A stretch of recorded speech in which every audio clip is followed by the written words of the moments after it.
Well, good Thursday to you guys. I hope you're all having a good start to your day. Probably getting tired of some of the rain we've been dealing with. It's been 2 days of consistent rain. So finally, I have some good news. We're going to get a break. We're going to get some sunshine. And all in all, it's going to be a nice Thursday for us.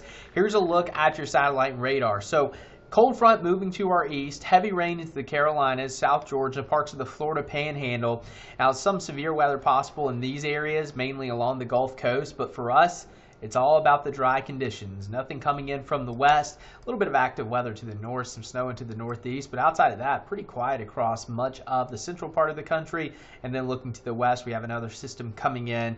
And that's going to be the system that gives us the chance for some stronger storms later this week. Right now, giving some heavy rain to California and some mountain snow to the Sierras. So for us, things are looking a lot better. Local radar not showing a thing. Could be a little patchy fog this morning.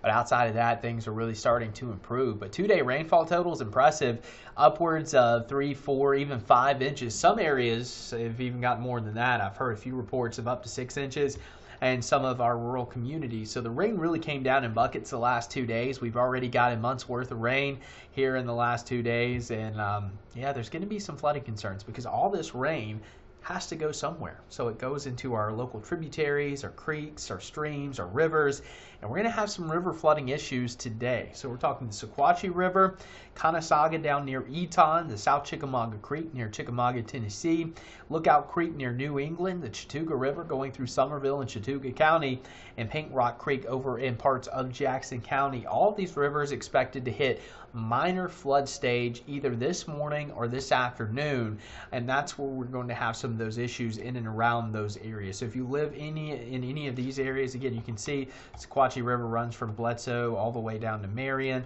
You got South Chickamauga Creek, so these areas in green, and then of course Lookout Creek and Conasauga over towards Eton and Paint Rock Creek here in Jackson County. This is a pretty rural area, but nonetheless, if you encounter any of that river flooding, don't try to get close to it. The running water can knock you off your feet pretty quickly. So that's really our main concern today, but all in all, it's going to be a nice one. Temperatures are starting to come down, a little bit cooler in our northwest zones and a little bit warmer the further south and east you go. But look at your temperatures today. Generally going to be in the upper 40s to lower 50s and then come back down pretty quickly this evening. Look what happens by the time we wake up tomorrow morning. Low to mid 20s. Yeah, it's going to be a cold start. Some areas could even be colder than this. So patchy frost. Some areas going to have a hard freeze. And then tomorrow we'll warm back up into the 50s with sunshine for your Valentine's Day. So if you're taking your sweets out to dinner tomorrow, things are looking a-okay. And then by Saturday morning, we'll be in the upper 30s to lower 40s here across the Tennessee Valley ahead of our next system. Now, that next system is going to give us the threat for some severe weather. So let's take a look at your storm tracker, picking up things Saturday morning because the next 48 hours is going to be pretty dry. And I think most of Saturday is actually going to be decent. We're going to have a few waves of rain, but I think the heaviest stuff probably stays to our north along a warm front. Notice that heavy stuff across North Tennessee, Memphis, West Tennessee, North Alabama.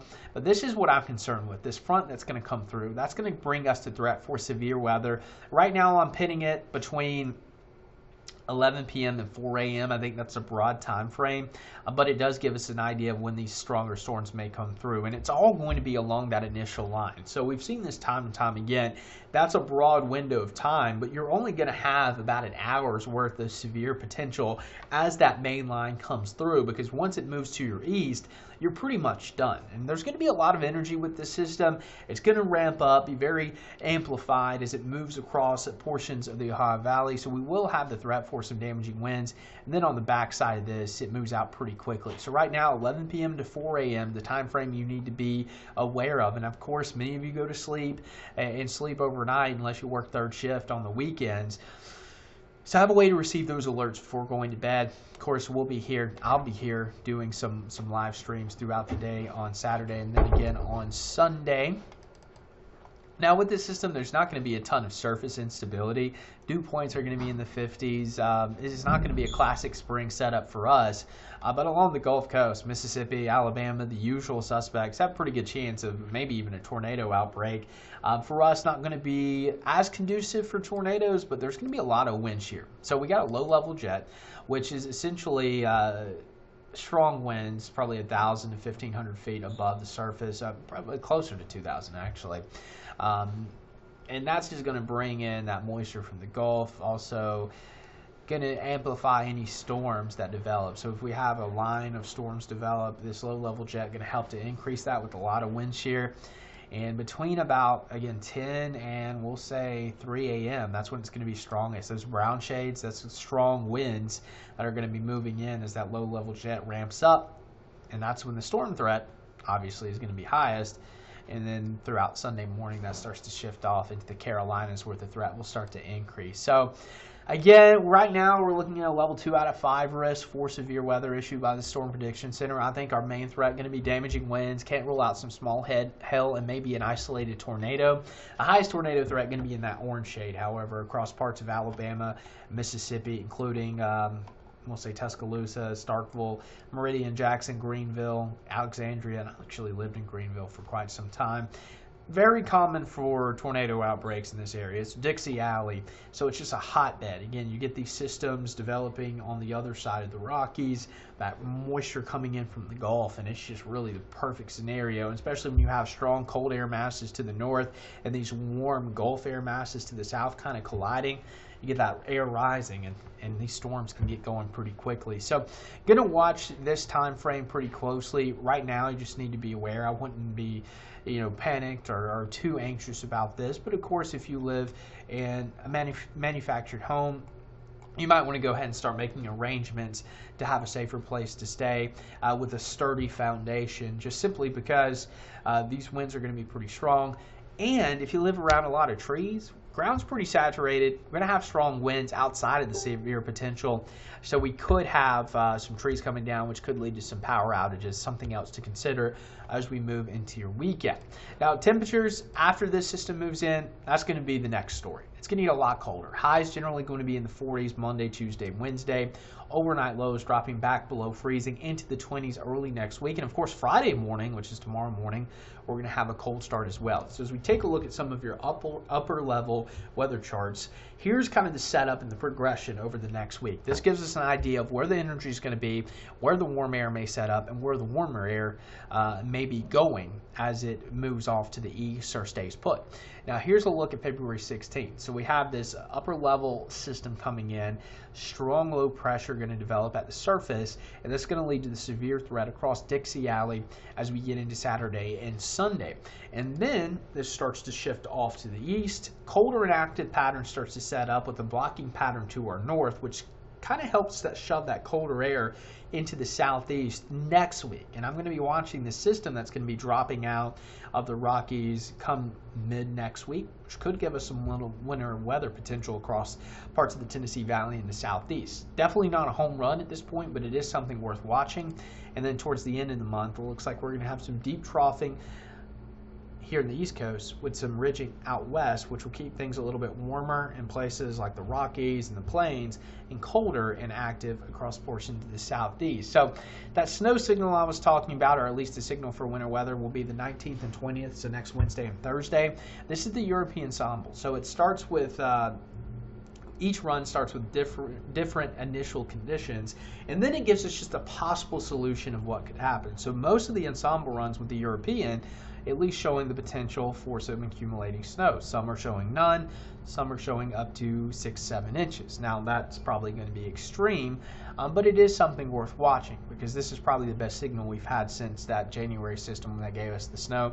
But here's the caveat. We're going to have conflicting data at this point. So the European, about a 30 to 50% chance of an inch or more through that time period, with a higher risk the further north you go.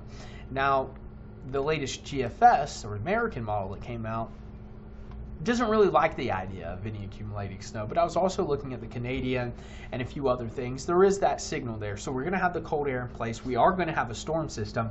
Now, who gets snow? Who gets winter weather? It could be the Carolinas. It could be the Mid-Atlantic, could be the Ohio Valley, could be parts of the Tennessee Valley, could be a little bit further to the south, not too far south. Nothing like we had back, in late January where New Orleans got a foot of snow. That's not going to happen again. But it is something worth watching closely. Again, a lot will change in the coming days. Of course, right now we're just kind of looking at trends. So we're still, I would say we're actually in trend line now. So pattern recognition's there.